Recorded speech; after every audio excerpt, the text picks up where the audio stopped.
প্রিয় খামারি ভাই ও বন্ধুরা, দেশ ও দেশের বাইরে থেকে যে যেখানে ভিডিওটি দেখছেন সকলকে শুভেচ্ছা রইল। তা বন্ধুরা, আজকে আমরা এই ভিডিওতে জানতে পারবো যে আপনার গরু কোনো রোগ আক্রান্ত হয়ে পড়লে, আপনার ছাগল যদি কোনো রোগে আক্রান্ত হয়ে পড়লে তাকে কি ধরনের চিকিৎসা দিলে, কি মেডিসিন ব্যবহার করলে আপনার গরু অথবা ছাগলটি দ্রুত সুস্থ করে তুলতে পারবেন, আজকে আমরা এই ভিডিওতে জানতে পারবো। তা চলুন ভিডিওটি আমরা শেষ পর্যন্ত দেখে আসি। তা বন্ধুরা, ভিডিওটিকে স্কিপ করে দেখবেন না, টেনে টেনে দেখবেন না, যেহেতু আমি একটি প্রশিক্ষণের যে অংশ আমি আপনাদেরকে এখানে যুক্ত করছি, যেটি আপনি টেনে টেনে দেখলে বা স্কিপ করে দেখলে আপনি অনেক গুরুত্বপূর্ণ তথ্য ফেল করতে পারেন। তা বন্ধুরা, চলুন ভিডিওটি আমরা শেষ পর্যন্ত দেখে নিই। ডাক্তার মিজান স্যারের যে প্রশিক্ষণের যে অংশটি আমি আপনাদেরকে সরাসরি দেখাবো। যদি প্রশিক্ষণটি ভালো লেগে থাকে তাহলে চ্যানেলটিকে অবশ্যই লাইক করবেন, শেয়ার করবেন এবং সাবস্ক্রাইব করে আমাদের সাথে থাকবেন।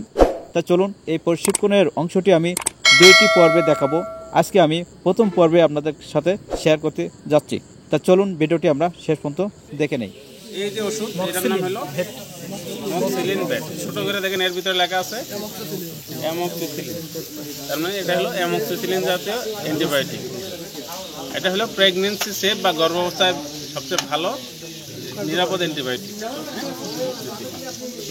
এই একটা প্যাকেটের ভিতরে 20টা ট্যাবলেট থাকে বা বোলাস থাকে। একটা বোলাস হলো 100 কেজির জন্য। এটার দাম খুবই কম, 3 থেকে 4 টাকা হলে একটা ট্যাবলেটের দাম 7-8 টাকা করে আসছে মনে হয়। এটা গর্ভাবস্থায় সেফ নিরাপদ। দুটো করে সকাল বিকাল 12 ঘন্টা পরে পরে খাই পায়খানার জন্য।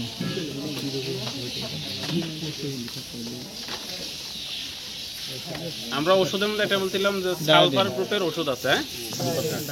এটা হলো ডায়াডিন, তার নিচে লেখা আছে সালফাডাইমিডিন ওষুধ। এটা হলো একটা ইনজেকশন 100 ml, ঠিক আছে।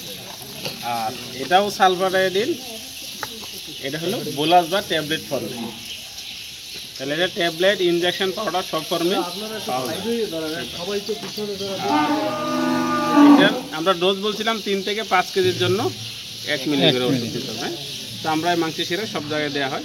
সাধারণত সবচেয়ে বেশি ব্যবহার করা হয় খুরা রোগের ক্ষেত্রে। এছাড়া যদি গলা ফোলা রোগ হয় গরুর, এই গলা ফোলা রোগের ক্ষেত্রে সালফার জাতীয় বেশি করে ডায়াডিন ওষুধ ব্যবহার করতে হবে।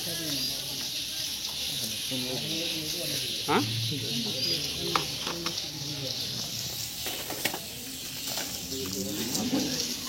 এটার নাম হলো একটা ওষুধ বলছিলাম জেন্টামাইসিন, অ্যান্টিবায়োটিক। আর এটা হলো বাণিজ্যিক নাম জেন্টারেন। রেনেটা কোম্পানি জেন্টামাইসিনের ভিতরে থাকে। অ্যান্টিবায়োটিক মোটামুটি, তবে গ্রাম নেগেটিভ ব্যাকটেরিয়ার বিরুদ্ধে সবচেয়ে ভালো কাজ করে। প্রয়োগ বিধি হলো এটা হলো প্রতি 25 কেজির জন্য 1 মিলি করে ওষুধ মাংসে, চামড়া, শিরা সব জায়গায় দেওয়া যায়। এটাও অ্যান্টিবায়োটিক, ঠিক আছে।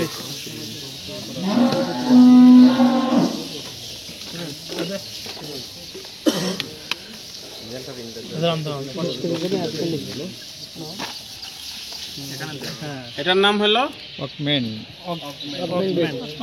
ভ্যাট। এর ভিতরে কি লেখা আছে জায়গায়? আচ্ছা, বাংলাতেই পাই। দেখুন, এর ভিতরে লেখা থাকে অ্যামোক্সিসিলিন এবং ক্লেভোলিনিক অ্যাসিড যুক্ত করা থাকে। অর্থাৎ অ্যামোক্সিসিলিনের কার্যক্রম বাড়ানোর জন্য ক্লেভোলিনিক অ্যাসিড দেওয়া হয়েছে এবং এর জন্য অ্যান্টিবায়োটিক রেজিস্ট্যান্স ফেল করে, সাসেপ্টিবিলিটি অনেক ভালো। এই জন্য এই ওষুধের দাম অনেক বেশি। এটার ভিতরে আসলে বোলাস ফর্মে আছে। এটা কিন্তু 1.2 গ্রাম ইনজেকশন পাওয়া যায়। এই একটা আগে যেই ট্যাবলেট দেখালাম আমরা, মক্সিলিন, এখন দুটো একই ওষুধ, হ্যাঁ, কিন্তু এর ভিতরে শুধুমাত্র অ্যামোক্সিসিলিন থাকে, এর সাথে ক্লেভোলিনিক অ্যাসিড যুক্ত করা আছে। এই ট্যাবলেটের দাম 3 টাকা, কিন্তু এর ট্যাবলেটের দাম হলো 32 টাকা।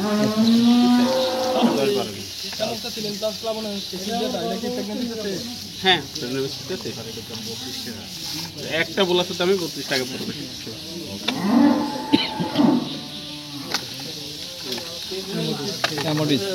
এটাকে আমরা সবাই জানি, মানুষের ক্ষেত্রে আমরা এমোডিস চিনি। হ্যাঁ, গরুর ক্ষেত্রে এমোডিস ভ্যাট পাওয়া যায়। এর মধ্যে থাকে আসলে কি মেট্রোনিডাজল।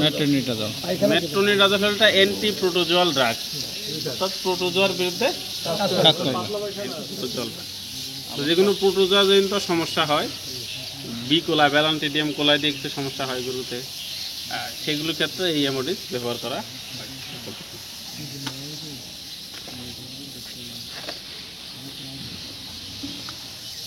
এর নাম হলো হিমোসিন। এর ভিতরে থাকে আসলে অ্যামাইনো ক্যাপ্রোইক অ্যাসিড। এটা হলো যে কোনো ধরনের রক্তপাত বন্ধ করার জন্য অ্যামাইনো ক্যাপ্রোইক অ্যাসিড ব্যবহার করা হয়। কিসের জন্য? রক্তপাত বন্ধ করার জন্য। রক্তপাত বন্ধ করার জন্য। কোনো কারণে নাক দিয়ে রক্ত পড়তেছে, কাটে গেছে, রক্ত পড়া বন্ধ হচ্ছে না, যার ক্ষেত্রে এই হিমোসিন ব্যবহার করা। অ্যামাইনো ক্যাপ্রোইক অ্যাসিড থাকে ইনজেকশন।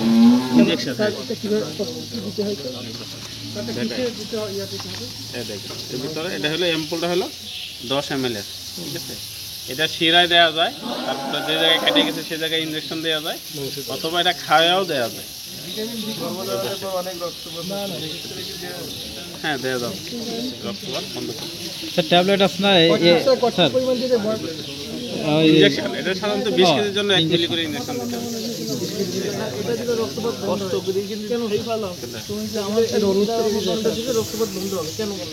কারণ এর ভিতরে অ্যামাইনো ক্যাপ্রোইক অ্যাসিড আছে। অ্যামাইনো ক্যাপ্রোইক অ্যাসিড হলো রক্তনালী যেগুলো আছে সেগুলোরে সংকুচিত করে দেয়।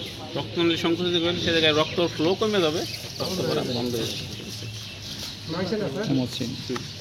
এটা শিরা দেওয়া যাবে, মাংসে দিয়ে দেবে, এমনকি যে জায়গায় সমস্যা রক্ত পড়তে সরাসরি এর উপরেও দিয়ে দেওয়া যাবে, খাওয়াও দেওয়া যাবে। হ্যাঁ, দেওয়া যাবে।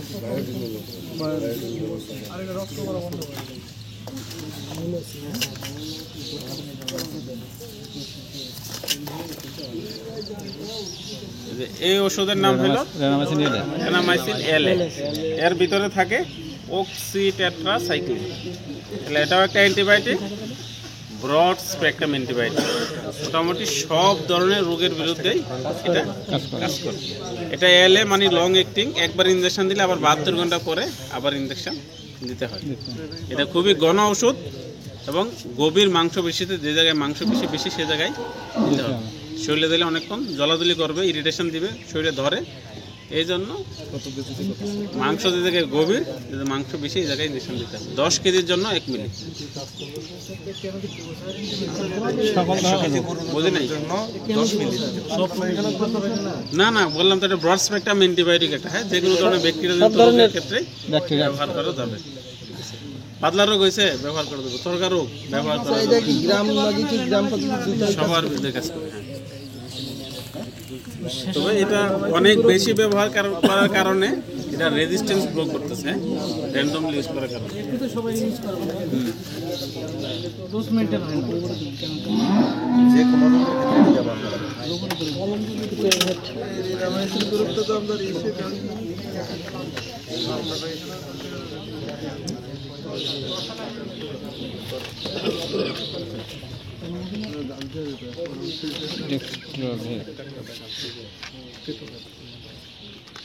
এই ওষুধের নাম হলো কিটু এ ভ্যাট। হ্যাঁ, এর ভিতরে থাকে কিটোপ্রোফেন। এটা হলো একটা ব্যথা নাশক ওষুধ। ব্যথার ক্ষেত্রে এই ওষুধ ব্যবহার করা যাবে। কিসের জন্য? ব্যথার জন্য। বলছি 30 থেকে 33 কেজির জন্য 1 মিলি করে ইনজেকশন দিতে হয়। ঠিক আছে, একটাই থাকে স্যার, একটাই থাকে। ওজনের সাথে কমপক্ষে 3 দিন দিতে হয় আর 30 থেকে 33 ওজনের জন্য 1 মিলি। অবস্থা নিরাপদ। এটার নাম হলো মেলোভ্যাট বা মেলভেট 2%। এর ভিতর থাকে মেলক্সিক্যাম। এটাও একটা ব্যথার ওষুধ। আগে যে ওষুধটা দেখেছি কিটোপ্রোফেন, এটা আসলে আর বাজারে পাওয়া যাবে না, ওটা আসলে নিষিদ্ধ ওষুধ এখন।